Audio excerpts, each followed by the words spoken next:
Kembali lagi dalam program Ngopi Sore menyapa Anda semua di sore hari ini. Tadi sebanyak-banyaknya. Karena memang Jadi tidak ada target, tapi targetnya tidak terbatas. Banyak yang bagus. karena memang gini juga Bu, masalah transaksi digital ini kan masalah edukasi. Nah, masih banyak mungkin masyarakat, kalau digital ini orang baru yakin setelah orang coba gitu. Mungkin kalau dengar dari Ibu, oh bisa ya? Oh ya, ketertarikan itu masih 50%, ya kan? Tetapi ketika dia sudah coba sekali, untuk yang berikutnya dia bakal terus seperti itu gitu. Nah, jadi memang untuk meningkatkan ini tidak hanya sekedar kita berkolaborasi antara Pemko, Bank Sumut, GoPay, oh digitalisasi, mungkin nanti ke depannya hanya dengan berpikir saja sudah terbayar gitu kan. Tetapi paling butuh itu adalah edukasinya itu. Kami makanya bersama Pemko Medan itu gencar melakukan edukasi ke masyarakat. Begitu juga dengan GoPay melakukan promonya dari aplikasi, kadang ada program cashback-cashbacknya juga gitu. Kami juga dari internal kemarin di bulan 6 sampai bulan 9 juga bikin program gitu kan untuk pembayaran dapat cashback. Nah, itu dan ini alhamdulillah transaksi digitalnya makin meningkat karena memang kita mau tidak mau. Kenapa? Karena COVID dipaksa. COVID ya. Nah, ini saya yakin 1-2 tahun ke depan transaksi digital ini sudah semakin meningkat karena infrastruktur sudah makin bagus. Kemudian paling penting adalah sinyal. Nah, kekurangan dari transaksi digital saat ini adalah masalah sinyal. Karena mungkin di beberapa daerah Blank spot ya. masih ada blank spot atau kurang bagus, sehingga ketika bayar time out. Ya itu wajar gitu. Tetapi dengan kecanggihan teknologi sekarang, apalagi ini sudah dikebut 5G segala macam, ya transaksi bakal lancar dan ya udah no problem, orang bakal terbiasa. Gitu. Kemudian Malah mungkin melanjutkan pertanyaan, Mbak Dian. Bayar tunai nanti malah aneh nantinya. Beda sendiri. Saya cuma mau bilang bahwa sinyalnya jangan dipakai buat main game aja. Iya. Jangan lupa kewajiban. Iya betul.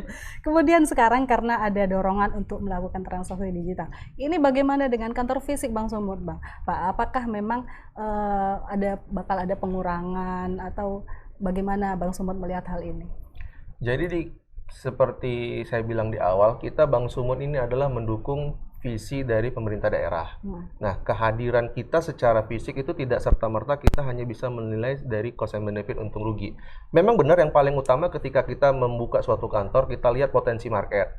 Kita selalu ada di sana dalam membuka kantor tuh ada scorecard. Mulai dari market potensial dan lainnya itu berapa skornya. Jika layak kita buka. Nah, kita hitung juga cost benefitnya, apakah cabang itu rugi atau tidak.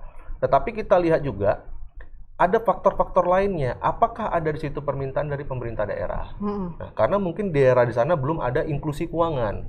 Inklusi keuangan itu kan adalah suatu keadaan di mana masyarakat bertransaksi melalui perbankan, gitu kan. Nah, butuh ada di sana. Walaupun itu belum terlalu bagus market potensialnya, kita hadir di sana gitu. Kenapa? Dengan hadirnya di sana, daerah yang tadi tidak potensial bisa jadi potensial gitu. Kenapa? Karena ekonominya terbangun. Gitu.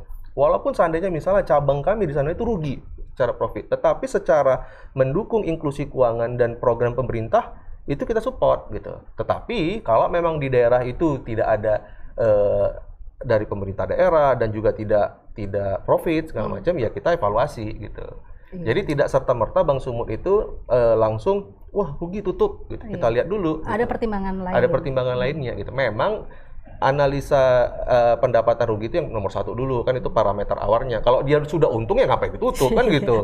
Nah, kalau dia rugi ya kita lihat lagi gitu. Apa gitu, kita evaluasi apakah SDM-nya yang nggak mampu di sana gitu dalam melakukan penetrasi. Nah, jadi jika itu misalnya dievaluasi, itu mungkin tidak ada hubungannya dengan transaksi non tunai. ada juga gitu. Nah, dengan hadirnya kita di sana, kita kan memasyarakatkan tadi jualan. Kita juga jualan tuh pakai GoPay, pakai ini, ada SDM kita untuk menginformasikan ke nasabah gitu, hingga akhirnya transaksi non tunai. Gitu ya. Nah, Pak, ini biasanya kebanyakan masyarakat kita ini di ujung-ujung nih, ngantri panjang, rame gitu ya di bulan 8. Nah, untuk tahun ini sendiri Pak gimana Pak? Apakah sudah bisa dibayarkan? Mungkin bisa dijelaskan Pak. Untuk tahun ini kita di Januari kita sudah bisa dibayarkan. Sudah. Karena penyampaian SPPT pun di bulan 2 kita sudah sampaikan, dan mungkin lagi berjalan, mungkin dalam tahap 90% Bu. Jadi mengapa seperti yang dikatakan tadi pembayaran melalui GoPay ini sangat bermanfaat dan gampang. Apabila SPPT tidak ketemu atau hilang atau tidak sampai atau mungkin rusak, kan bisa dilihat di tagihan GoPay. Mungkin itu salah satu masalah juga Pak. Kadang-kadang bayar PBB ini kan kolektif Pak. ngumpul di satu misalnya kepala dusun gitu ya. Kadang-kadang nggak diserahkan ini Pak buktinya. Jadi kita agak khawatir juga gitu. Tapi ini bisa menjadi kejelasan ini ya Pak ya, kalau misalnya melakukan pembayaran secara digital tidak perlu ragu, tidak perlu sanksi, walaupun tidak ada bukti secara tertulis seperti ini fisik gitu tetap bisa dipertanggungjawabkan. Baik, kemudian ke Bang Sumut ini dengan Pak Hendy. Ini kalau untuk GoPay ini kira-kira, ini ke Mbak Dian kayaknya pertanyaan ini ya Mbak ya. Untuk SPP dan uang sekolah ini bisa juga dibayarkan melalui GoPay ya Mbak ya? Oh bisa, dan sekali lagi kerjasama dengan Bang Sumut. Iya. Bang Sumut bisa jawab juga dong. Ya, jadi memang alhamdulillah sampai dengan hari ini itu sudah 19 sekolah dan universitas yang kelolaan Bang Sumut itu bisa dibayar lewat GoPay. Mulai dari katakanlah Universitas Sumatera Utara, Politeknik Negeri Medan, Potensi Utama, sampai IKIP di Gunung Sitolinias. Bisa. Oh itu bukan hanya di Medan ya Pak ya? Nggak hanya di Medan. Nah itu semuanya sudah bisa dilayarkan melalui GoPay. Jadi bagi adik-adik mahasiswa yang terdaftar di universitas ataupun sekolah yang ada di GoPay itu, ya itu tadi nggak perlu repot-repot juga gitu. Silakan ya sambil bayar GoFood, sambil bayar kuliahnya juga gitu kan. Nah, jadi perut kenyang, SPP lunas. Lunas, dua-duanya cek-cek. Jangan dibanyain GoFood-nya. Jadi orang tua juga lebih memudahkan ya Pak ya. Istilahnya kalau kewajiban rumah tangga kan biasanya PBB, kemudian yang tadi disebut retribusi lainnya, terus kemudian anaknya mungkin sekolah di 19 sekolah yang sudah tergabung, jadi bisa sekalian dibayarkan SPP-nya dari TK sampai universitas. Iya, kebetulan yang sampai TK, iya. Saya TK Holy Kid singkat saya. Itu juga iya benar. Dan kalau misalnya mau bergabung, misalnya ada sekolah yang mungkin mendengarkan dan ingin bergabung itu langsung ke Bang Sumut ya.